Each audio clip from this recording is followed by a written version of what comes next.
पहली रसोई पर बंगाली बहू की मछली से बने 56 पकवान। आयुषी, तुमने मेरा सारा सामान याद करके रख दिया है ना? यार 1 घंटे बाद मेरी ट्रेन है, कहीं ऐसा ना हो कि कोई जरूरी सामान रह जाए। हाँ भैया, मैंने एक एक करके आपका सारा सामान रख दिया है। देखो, इस वाले बैग में आपके कपड़े हैं और इसमें डॉक्यूमेंट्स, और ये बैग मम्मी ने आपके खाने पीने के सामान से भर दिया है। अरे मम्मी यार, जहाँ पर मैं जा रहा हूँ खाना वहाँ पर भी मिलता है, आप इतना परेशान क्यों हो रही हो? बेटा, नया शहर होगा, सब लोग नहीं होंगे तेरे लिए, और वैसे भी इसमें मैंने तेरे लिए चटनी, अचार और सब्जी बनाकर रख दी। अगर जरूरत पड़ेगी तो रोटियां ले लेना। वैसे तो मैंने पराठे रखे हैं। हर जगह शुद्ध शाकाहारी ढाबा या रेस्टोरेंट ढूंढने में टाइम लगता है। अगर तुझे भूख लगेगी तो दिक्कत नहीं होगी। अब बेटा, तेरी माँ सही कह रही है, तू घर का खाना ही खाना। अगर रास्ते में भूख लगेगी कम से कम तू खा तो लेगा। रोहन की नई नई नौकरी लगी है और उसकी ड्यूटी पश्चिम बंगाल में लगी है। उसी के लिए रोहन अपना सारा सामान पैक करके जा रहा है। कल से उसे ऑफिस भी ज्वाइन करना है। इधर शिवम ने कैब बुक कर दी है, थोड़ी देर में कैब आ जाती है। भैया, अब क्या रह गया है? देखो कैब वाला भी आ गया है, चलो मैं आपका सामान रखवा देता हूँ। हाँ भाई, सब हो गया है, ये सारा सामान कैब में रख दे। शिवम एक एक करके सारा सामान कैब में रखना शुरू करता है। रोहन सभी घर वालों से गले लगता है और सबको बाय बोलकर स्टेशन के लिए कैब में बैठकर रवाना हो जाता है। इधर घर वाले भी अंदर आ जाते हैं। आज पहली बार बच्चा घर से दूर गया है, वरना हमने तो बच्चों को पढ़ने के लिए भी घर से बाहर नहीं भेजा। हाँ, अभी तो हमें आदत भी कई दिनों में जाकर लगेगी। देखो घर कैसा सूना सूना सा हो गया है। सब लोग ऐसे ही बैठे होते हैं, तभी घर में पड़ोसन कमला की एंट्री होती है। अरे सरला, क्या हुआ? तू इतनी चुपचाप क्यों बैठी है? क्या हो गया है तुझे? तेरी तबीयत तो ठीक है? कुछ नहीं बहन, आज रोहन गया है ना, कल से उसे ऑफिस ज्वाइन करना है, उसकी नौकरी लग गई है। अच्छा, चल मैं समझ सकती हूँ, पहली बार घर से गया है तो थोड़ा अजीब सा लग रहा होगा, लेकिन अपना भविष्य संवारने के लिए घर से दूर होना ही पड़ता है बच्चों को। ज्यादा परेशान मत हो, छुट्टियों में तो आ ही जाएगा। और नहीं तो क्या चाची, बिल्कुल सही कह रही हैं। आजकल तो वीडियो कॉल का जमाना है, हम रोज भैया से वीडियो कॉल करेंगे। सब लोग मिलकर सरला और राजेश को समझाते हैं। ऐसी थोड़ी देर पड़ोसन बैठकर बातें करती हैं और फिर अपने घर चली जाती है। इधर जैसे ही ट्रेन रुकती है, रोहन अपना सारा सामान उठाकर नीचे उतरने लगता है। उससे आगे वही लड़की उतरती है जो उसके बराबर बैठी थी। अचानक एक जेब कतरा आता है और उस लड़की का पर्स छीनकर भाग जाता है।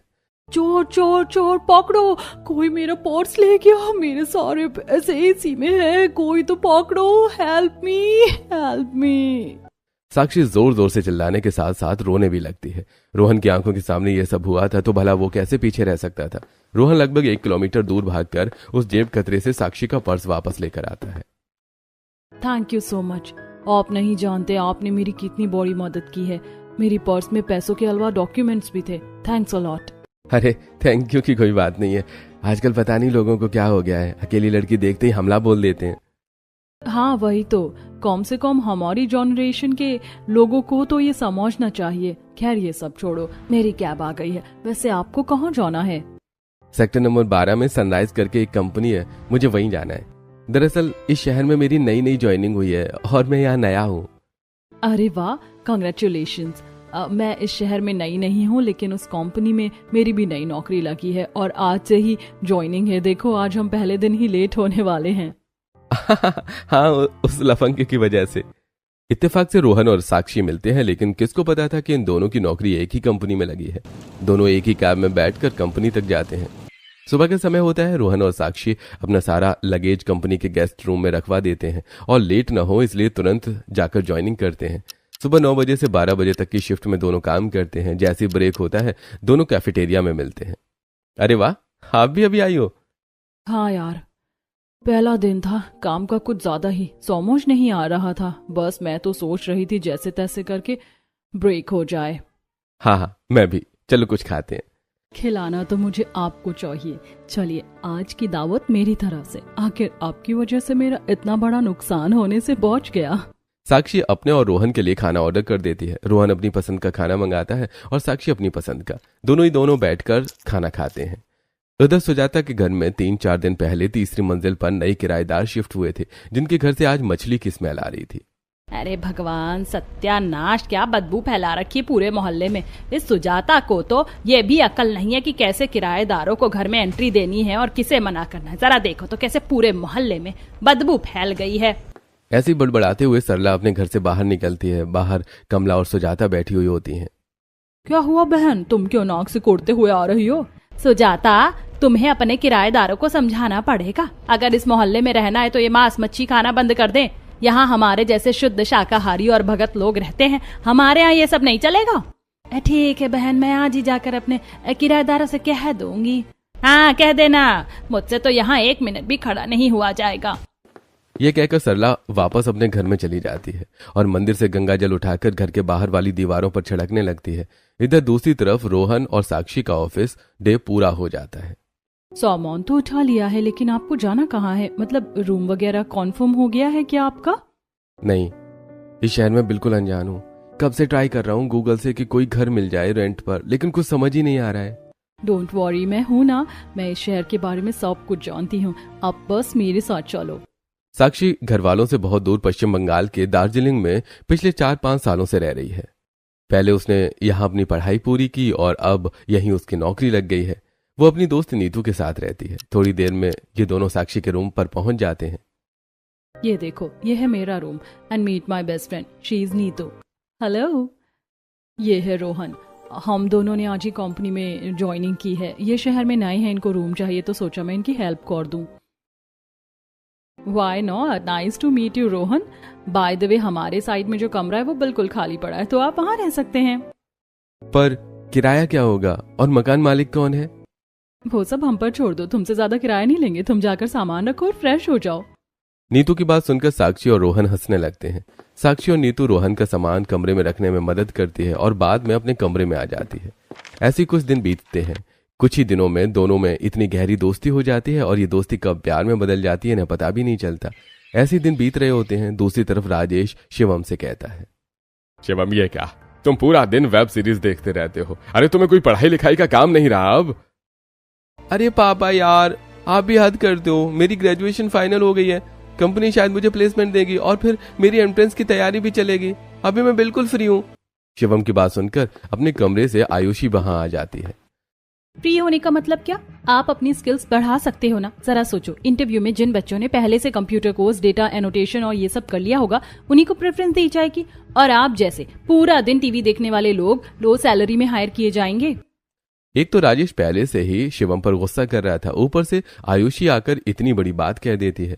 ये तो पूरी तरह शिवम की क्लास लगवाने वाली बात हो गई थी। सुनकर राजेश और ज्यादा गुस्सा हो जाता है। अरे सीखो कुछ इससे, तुमसे छोटी है लेकिन अकल तुमसे ज्यादा है। चलो अब इसे बंद करो और जो जो आयुषी कह रही है उस सब में ध्यान लगाओ। ये कहकर राजेश शिवम को 4 बातें सुनाकर वहां से चला जाता है। इधर राजेश के जाते ही शिवम आयुषी का हाथ पकड़कर मरोड़ने लगता है। छोड़ो, मुझे दर्द हो रहा है। पापा को बुला दूंगी, फिर से डांट सुननी है क्या? अरे तू मेरी बहन है या दुश्मन? कौन सी बात का बदला लिया है तूने मुझसे? भूल गए, उस दिन मैं अपनी दोस्त की बर्थडे में जाने के लिए कह रही थी और आपने पापा के सामने 4 बातें कहकर मुझे परमिशन नहीं लेने दी थी। बस उसी का बदला है बच्चों। यह कहकर आयुषी हाथ छोड़ाकर वहां से भाग जाती है। इधर बेचारा शिवम टीवी बंद करके कंप्यूटर चलाकर बैठ जाता है। ऐसे दिन बीतने लगते हैं। संडे का दिन होता है। नीतू और साक्षी दोनों की छुट्टी होती है। रोहन भी अपने कमरे पर रेस्ट कर रहा होता है। तभी साक्षी कहती है, अरे यार, आज तो कुछ चटपटा सा खाने का मन कर रहा है। चल मार्केट से जाकर सामान लाते हैं, आज कुछ अच्छा सा बनाएंगे। हाँ यार, मेरा भी मन कर रहा है। चल मैं भी दूसरी टी शर्ट पहन कर आती हूँ। नीतू फटाफट कपड़े चेंज करती और दोनों दोस्त बाजार में खाने से रिलेटेड सामान खरीदने चली जाती हैं। थोड़ी देर में सारा सामान लेने के बाद, यार मैं तो बहुत थक गई हूँ और तुम्हें तो पता है खाना बनाने में मैं बिल्कुल भी अच्छी नहीं हूँ। देखो मैं तुम्हारी हेल्प कर सकती हूँ, लेकिन बनाना तो तुम्हें खुद से पड़ेगा। हाँ भाई ठीक है, मैं बना लेती हूँ। वैसे ये फिश देखने में कितना अच्छा लग रही है ना। इसकी तो फिश कॉटलेट बहुत अच्छी लगेगी। अरे फ्राई फिश भी बहुत अच्छी लगती है, वो भी बना लेना। अब साक्षी और नीतू बंगाल में पड़ी बड़ी थी तो फिश से इनका लगाव होना तो लाजमी था। बिल्कुल वैसे ही साक्षी और नीतू दोनों को ही फिश से रिलेटेड खाना बनाना और खाना बहुत पसंद था।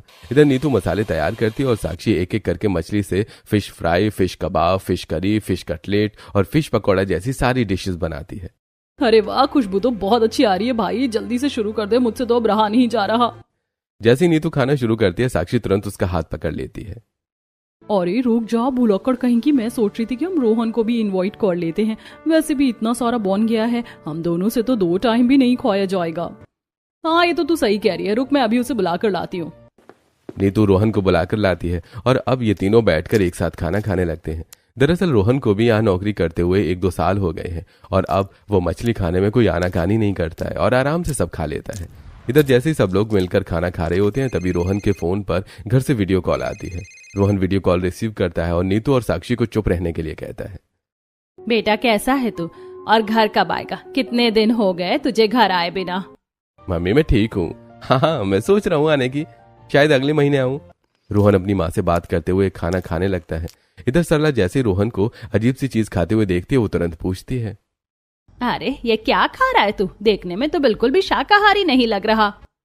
पीछे आयुषी और शिवम भी रोहन को वीडियो कॉल पर देखने लग जाते हैं। तभी रोहन की तरफ से साक्षी और नीतू की भी आवाज आने लगती है।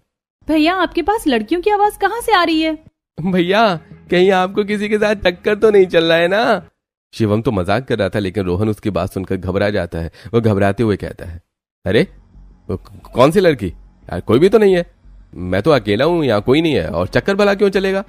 हाँ बिल्कुल, चक्कर चलना भी नहीं चाहिए। इस बार जब तू घर आएगा ना तो मैं तेरी सगाई करके ही तुझे भेजूंगी और अगली छुट्टियों में शादी भी कर दूंगी। इस तरह थोड़ी बहुत बात करके सरला फोन रख देती है।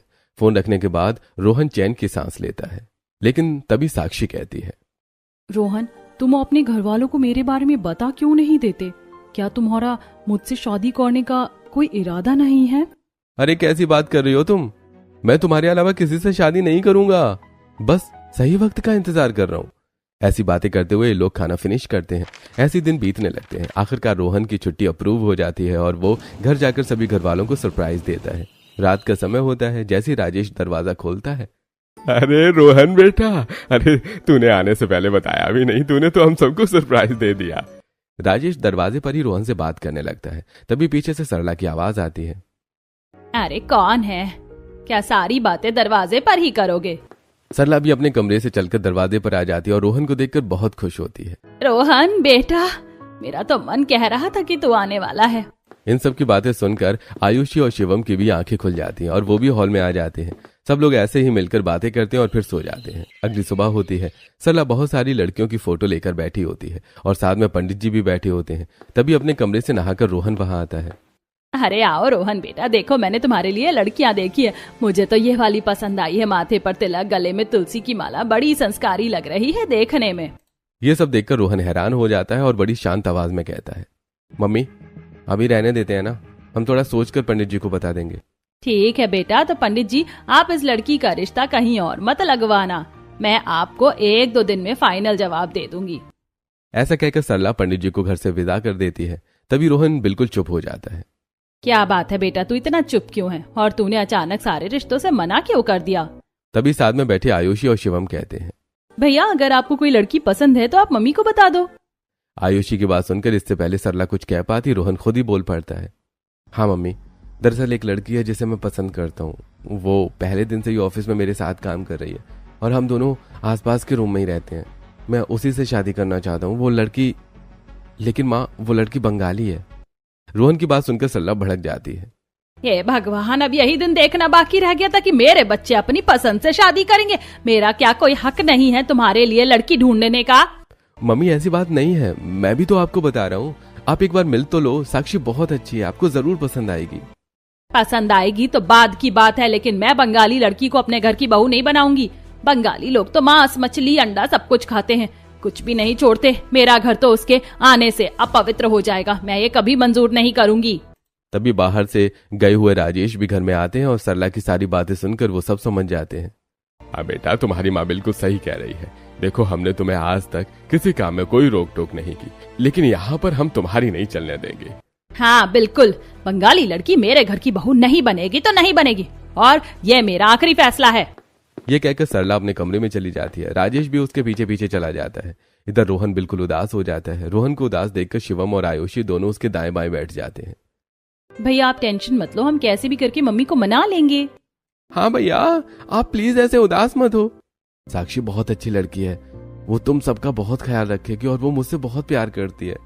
ये कहकर रोहन की आंखें भर आती हैं और वो अपने कमरे में चला जाता है। इधर आयुषी और शिवम थोड़ी देर बाद अपनी माँ के पास जाते हैं और उन्हें समझाने की कोशिश करते हैं। मम्मी आप प्लीज भैया की शादी उसी लड़की से हो जाने दीजिए ना। देखो जब वो घर में आएगी तो आप उसे अपनी तरह से रख लेना। और नहीं तो क्या मम्मी, वैसे भी घर में सास की ही चलती है और भैया कह तो रहे हैं कि वो बहुत संस्कारी है। आयुषी और शिवम बहुत देर तक सरला को समझाते हैं, लेकिन वो अपनी बात पर अड़ी रहती हैं। आखिर में शिवम कह देता है, मम्मी जिस तरह से आप लोग नहीं मान रहे हैं, अगर कल को भैया उसके साथ आपसे बिना पूछे आपकी सहमति के बिना शादी कर लें तो बाद में पछताना मत। ये सुनकर सरला की आंखें खुल जाती हैं और वो मन ही मन सोचने लगती है। हाँ, ऐसा हो सकता है। आजकल के बच्चे तो कोर्ट मैरिज कर लेते। कहीं रोहन ने भी ऐसा कर लिया तो मैं तो मोहल्ले में किसी को मुंह दिखाने के लायक नहीं रहूंगी।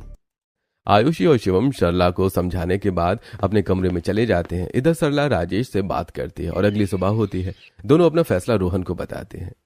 तो ठीक है भाई, शादी करनी है तो कर लो।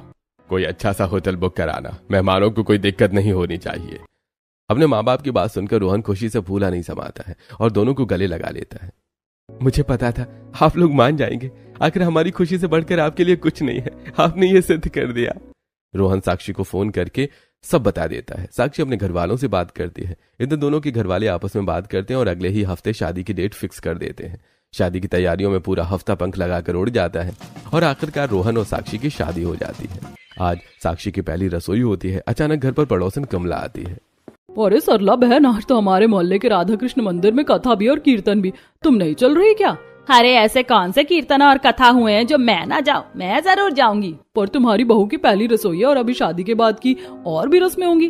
कोई बात नहीं, मैं आकर देख लूंगी। सरला साक्षी के पास जाकर कहती है, साक्षी, हमारे यहाँ रसोई की पहली रस्म होती है जिसमें अच्छे अच्छे पकवान बनाए जाते हैं। जब तक मैं आऊँ तुम भी अच्छे अच्छे पकवान बनाकर तैयार रखना। यह कहकर सरला कमला के साथ मंदिर चली जाती है। इधर आयुषी और शिवम भी कॉलेज के लिए तैयार होकर आते हैं। आज उनका रिजल्ट वाला दिन होता है। भाभी, हमें आज आपके साथ होना चाहिए था, लेकिन हमें जरूरी काम है इसलिए कॉलेज जाना पड़ रहा है। लेकिन खाना हम आकर आपके हाथों से बना हुआ ही खाएंगे, इसलिए अच्छे से बनाना। दोनों अपनी भाभी को बाय करके कॉलेज चले जाते हैं। इधर रोहन अपनी इंपॉर्टेंट मीटिंग ऑनलाइन अटेंड करने लगता है। तभी साक्षी रसोई में खड़े होकर सोचती है, हे भगवान, मेरी सासू माँ तो कहकर चौली गई, अच्छे पकवान बना लेना, लेकिन पकवान के नाम पर तो बस मुझे मछली से बनी चीजें ही बनानी आती हैं। अब मैं क्या करूं? साक्षी थोड़ी देर तक सोचती है और फिर फोन उठाकर ब्लिंकिट से सारा सामान ऑर्डर कर देती है। थोड़ी देर में ब्लिंकिट वाला सामान देने लगता है। इधर सुजाता साक्षी को फिश की डिलीवरी लेते हुए देख लेती है।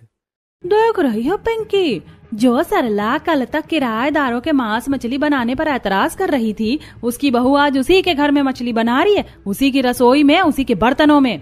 और जब बंगाली बहू आई तो ये सब तो होना ही था। साक्षी को देखकर पड़ोसने बातें बनाने लगती हैं। इधर साक्षी अपना सारा सामान लेकर रसोई में जाती है। मछली से तो मैं बहुत सारी चीजें बना सकती हूँ, चलो सबसे पहले फिश फ्राई कर लेती हूँ। साक्षी सबसे ताजी मछलियां उठाती है और उन पर मिर्च मसाला लगाकर उन्हें मैरिनेट होने के लिए रख देती है।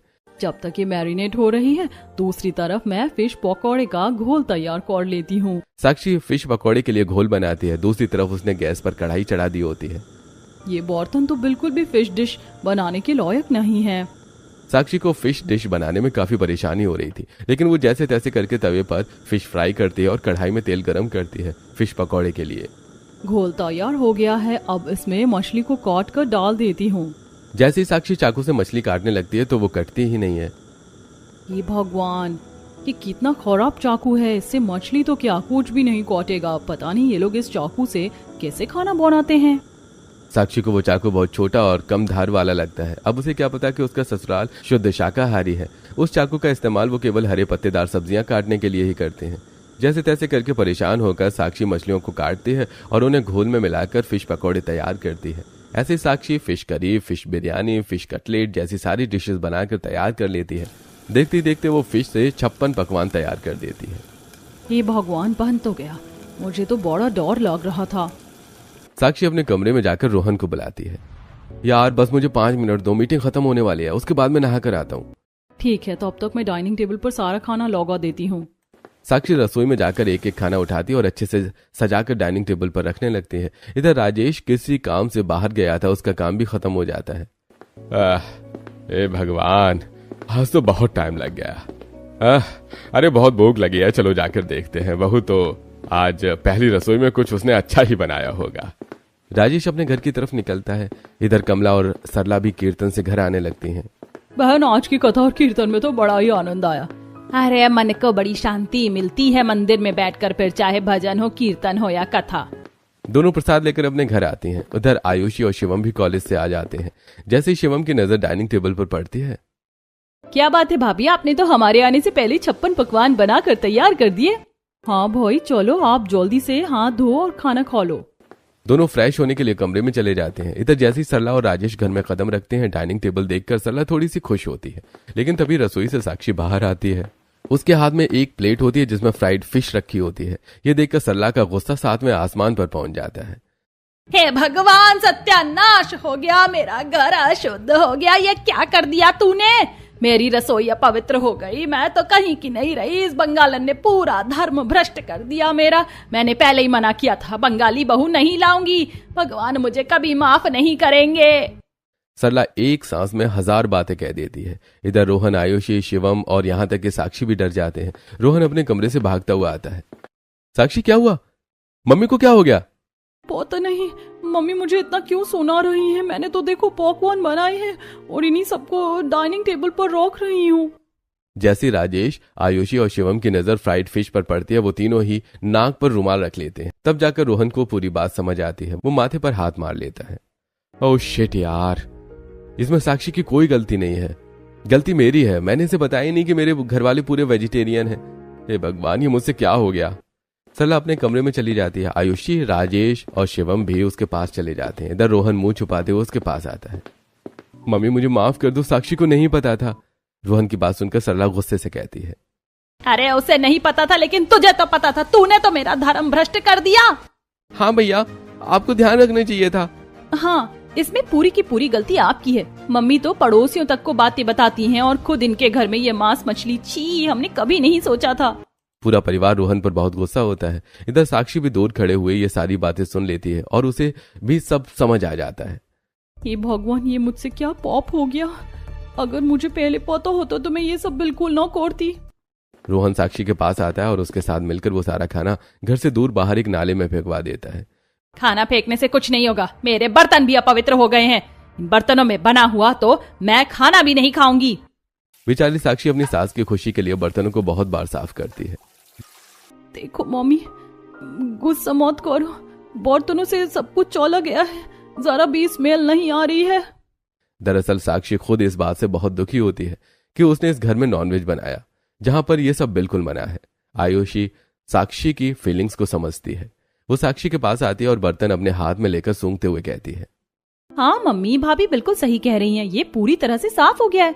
मेरा मन नहीं मानता, मैं नहीं खाऊंगी इसके हाथ का बना हुआ खाना। सरला मंदिर में जाती है और गंगाजल उठाकर लाती है। पूरे घर में गंगाजल छिड़कती है और पंडित जी को बुलाकर हवन भी करवा देती है। थोड़ी देर में पंडित जी आकर हवन करके चले जाते हैं। मम्मी, अब तो गुस्सा थूक दो। अब तो आपने गंगाजल से घर को शुद्ध भी करवा दिया है। सब लोग मिलकर सरला को समझाते हैं। इधर साक्षी हाथ जोड़कर सरला से माफी मांगती है।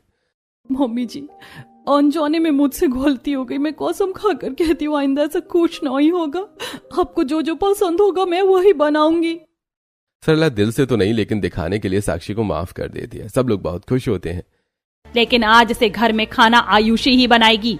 इधर सरला आयुषी की ड्यूटी खाने पर लगा देती है।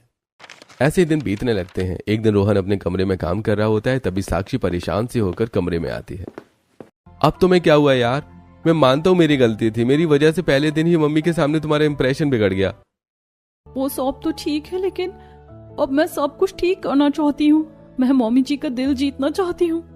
तुम दिल की कितनी अच्छी हो। जिस दिन मम्मी को ये बात समझ आ जाएगी ना, उन्हें खुद ही पछतावा होगा कि उन्हें तुम्हारे साथ ऐसा नहीं करना चाहिए था। वो सब बहुत की बातें हैं। फिलहाल चलो हम मार्केट में शॉपिंग करने चलते हैं। कल मम्मी को मामा के यहाँ शादी में जाना है, तो क्यों ना मैं मम्मी के लिए नई साड़ी, सूट, चप्पल वगैरह खरीद लाऊं। हाँ, ये सही रहेगा। चलो अभी चलते हैं। साक्षी रोहन के साथ बाजार जाती है और सरला के लिए नई साड़ी, सूट, चप्पल, चूड़ी सब कुछ खरीद कर लाती है। दोनों सरला के कमरे में जाते हैं। मम्मी, आपको मामा के यहाँ शादी में जाना है ना? ये देखो, हम आपके लिए साड़ी और बाकी सब सामान लेकर आए हैं। अरे मेरे पास तो बहुत साड़ियाँ रखी हैं, तुमने इतना कष्ट क्यों किया? मम्मी, ये आप पर बहुत अच्छी लगेगी और इसका ब्लाउज भी रेडीमेड है। हाँ हाँ ठीक है, चलो रख दो। जब तुम ले आए हो तो पहन लूंगी। रोहन और साक्षी अपने कमरे में चले जाते हैं। अगली सुबह होती है। सरला तैयार होकर शादी में जाती है। ऐसे दिन बीतने लगते हैं। एक दिन आयुषी रसोई में खाना बना रही होती है, तभी साक्षी वहां आती है। दीदी, आप मुझे ये सब करना सिखा दो ना, और बताओ प्लीज मम्मी को खाने में क्या क्या पसंद है, मैं वही बनाऊंगी। भाभी आप मम्मी को मनाने में कितनी मेहनत करी हो, आप देखना मम्मी को जल्द ही रियलाइज हो जाएगा। दरअसल पहली रसोई से अब तक सरला ने खाने की जिम्मेदारी आयुषी को दी थी, लेकिन खाना तो साक्षी बना रही थी, क्योंकि पहले ही दिन साक्षी ने आयुषी से कह दिया था कि अब वो शुद्ध शाकाहारी खाना बनाना सीखना चाहती है। आयुषी भी साक्षी को खाना बनाना सिखा रही थी। भाभी आपने बाकी सब तो बनाना सीख लिया, ये देखो मम्मी को सूखे चने और साथ में जीरा राइस बहुत पसंद है, आज मैं आपको यही बनाना सिखाती हूँ। आयुषी साक्षी को खाना बनाना सिखा देती है। साक्षी बड़े प्यार से खाना बनाती है। थोड़ी देर में सारा खाना डाइनिंग टेबल पर लगा देती है। खाना टेस्ट करते हुए सरला कहती है, आयुषी इतने दिन हो गए तुझे खाना बनाते हुए, लेकिन आज भी तुझे मेरे जैसे चने बनाने नहीं आए, इनमें थोड़ा सा स्वाद कम है। सरला की बात सुनकर आयुषी हंसते हुए बोलती है, मम्मी ये चने मैंने नहीं भाभी ने बनाए हैं।